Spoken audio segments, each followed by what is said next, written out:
Okay, I'm bored in the house and I'm in the house bored. Bored in the house and I'm in the house bored. Etong dalawa na to, lang available. So, pag nagkamali ako, it's over. So hey guys, ako lang ulit to, si Envy, and welcome back or welcome to my channel. Habang naliligo ako, naisipan ko lang na mag-film ulit. Tapos gusto ko na ituloy yung tahi session dito sa channel ko. And welcome to the episode 2 nga. Ayan, napapanood nyo na ngayon. And ayun, na-excite lang ako kasi naalala ko, meron nga pala akong mga bagong pantahi. Kasi nga dun sa previous video ko, nakita nyo naman ako lang yung gamit ko. Yung gunting ko, mapurol, ganun. Tapos ngayon, meron ako mga bagong gamit. Sobrang dami ko rin gustong bilhin sa Shopee. Wait lang, bakit ba ako naka-shades, diba? Na-tempt ako bumili ng mga bagong damit. Tapos naisip ko, gumawa na lang ako ng tulad nun. And isa sa mga nakita ko ay etong brandy melville na skirt. Tapos, nung sinerch ko siya kung magkano, nakita ko rin kasamang haul ng ibang vlogger. Grabe, libo-libo yung skirt. Tapos, hindi ko yun afford. So, gagawin ko na lang. Nakita ko okay din naman yung pattern ng dati kong uniform. Gagawin ko na lang siyang ganun. And dun yung inspo ko, dun ako nakakita ng idea kung paano ko itatransform nga tong skirt na to, yung junior high school skirt ko. And sana hindi ako mag-fail this time. Ano po, kasi eto na lang yata yung natitirang sige lang po, daan lang po kayo. Okay lang po. Tapos ayun, nakaka-distract. Okay, tapos ayun, nakita ko okay din naman yung pattern niya, right? Tapos pwede lang pagsabayan. Kaya yun, ito na lang gagamitin ko.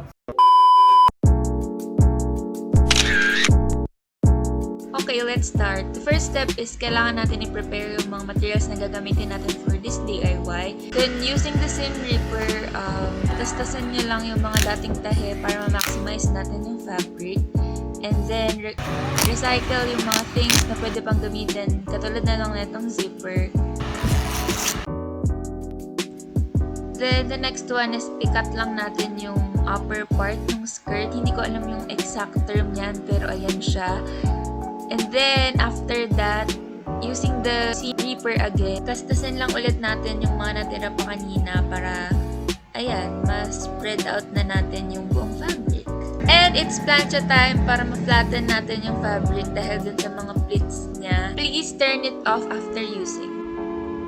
And that's me! Minimeasure yung sarili ko para hindi na ako mag-fail this time. And then, ayan, I'm pretending na susundin ko yung measurement. Pero, dahil hindi sure ang ating girl, gagamit siya ng pattern or yung skirt na na-thrift flip na niya noon. Nabili ko lang yung skirt na yan ng 10 pesos sa ukay-ukay. Haha, I'm so proud. Diniklo pa yung tatak niya. Share ko lang. Ayan, and kita niyo naman, kinakat ko na siya. And nag-leave lang ako ng allowance. So, ayan. Back part pa lang yun. So, yun na lang din yung ginamit kong tasehan para i-cut yung front part. At ayan, ano po, natutunghayan nyo po ang kanyang paggupit ng front part para ma-divide siya in 3 parts. Tapos ayun, tinuturo niya kung saan daw yung tatahiin na part. And it's tahi time again. Right now, I'm putting the front parts together. Tapos, hindi ko lang din sinagad yung pagtahi sa dulo para dun sa slit in front. Yan, maikli lang naman siya. Though, dun sa brandy melville nga na inspo ko ay medyo mahaba yung slit.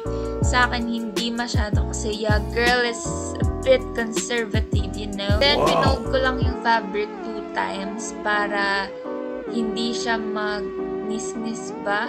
Basta para hindi ma-focus yung tela, ganun. After nung front part, gagawin ko na siya dun sa back part. Then pagsasamahin ko na silang dalawa. Pero ang ginawa ko, inuna ko muna yung isang side, then tinahi ko muna yung zipper. Tapos, itatry ko siya sa akin if okay ba yung nagawa ko. Nilagyan ko lang din ng mark kung saan ko tatayin. And finally, ito na yung last step. Natahiin ko lang ulit yung other side naman. And then, we're done.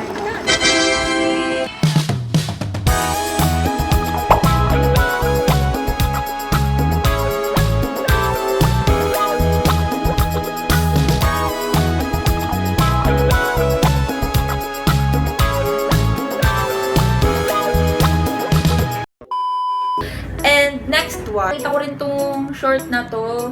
Hindi ko rin alam kung kanino to. Sabi ng kapatid ko, hindi daw to sa kanya. Pero sige, gagamitin ko na lang din. Gustuhan ko yung color niya. And parang naisip ko, pwedeng-pwede siyang gawing cargo short. Since ayan, puputulan ko na lang siya. Tapos high waist na rin siya. Tapos yung ipuputol ko, yun yung gagawin kong mga bulsa dito. Sige lang po, daan lang po ulit kayo. Buwelo pa kayo kasi pataas to. Naisip ko na gumawa ng cargo short kasi gusto ko na ng cargo short. Tapos, naghanap ako online para makakita ko ng pattern or ng gagayahan ko. Ganyan. Tapos, pagkakita ko sa zaful, kasi wala akong masyado makita sa Shopee. Pagkakita ko sa zaful, ang mahal din. Parang 1K din siya or less than.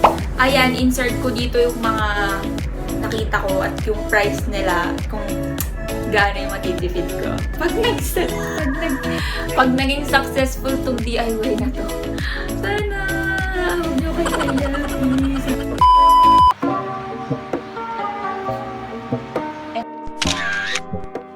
And welcome to the voiceover again. At ayun, gumamit lang ulit ako ng shorts na paggagayahan ko ng lens. And then, gupitin ko siya. Maglagay lang ulit ako ng allowance. Using the same paper, it's tas time again para mas lumaki yung fabric kasi feeling ko kukulangan siya. And same mga besh, ipa-flatten ko lang ulit siya using the plancha and ito-turn off ko lang ulit after ko gamitin. And yeah, nakikita niyo ulit ako na nagpapanggap na mini-measure ko siya pero ang ending, tatansyahin ko lang naman.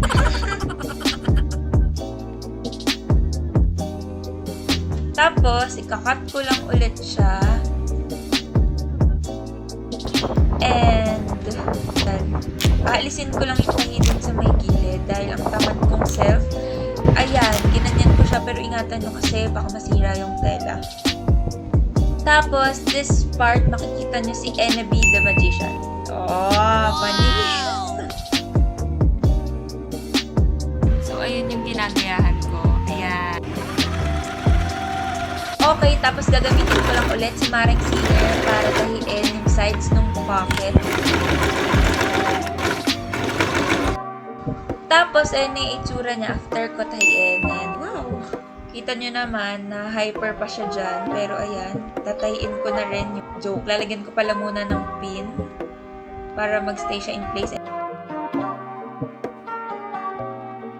And nagkasugat pa ako. Ouch!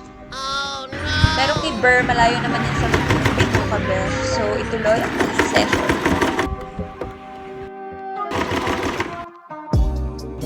Tada! And after that, ipipin ko lang yung pockets dun sa harap. Tapos, gagawin ko rin siya dun sa kabilang side. Ayan, tinuturo pa ni ate mong girl. Oh, di ba? Nag-magic na naman siya. Itinry ko lang para makita ko kung okay na ba yung position ng pockets. Then, tahiin ko na daw siya ulit. Tapos, naipin ko lang yung original niyang bulsa para hindi siya sagabal sa pananahi ko. And then, itatahi ko na yung pockets dun sa shorts.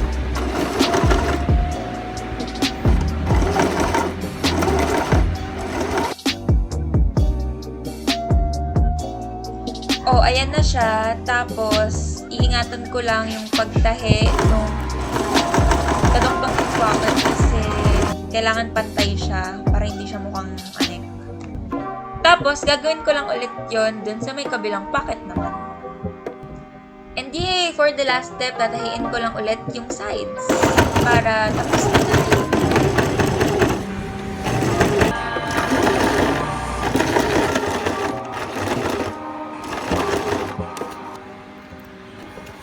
Joke, ito na, last pala talaga. I-repair ko lang ilagay ng belt kasi nga alis yung tahi niya. And tada!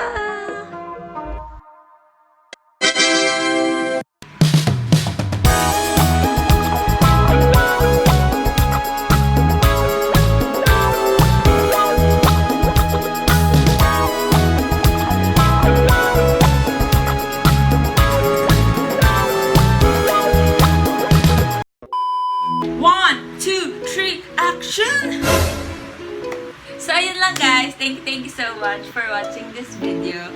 And, Ang saya ko kasi naging successful yung aking mga DIY for today. And kung nagustuhan niyo itong video na to, just like, comment, and subscribe. And I'm also here to remind you that you are enough. And I thank you!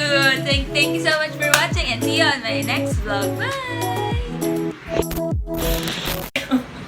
Huwag ka kasing tumawa, nag-outro ko. Nag-video pa ako. Huwag ka kasing tumawa, nag-vlog ako eh. Ang ingay.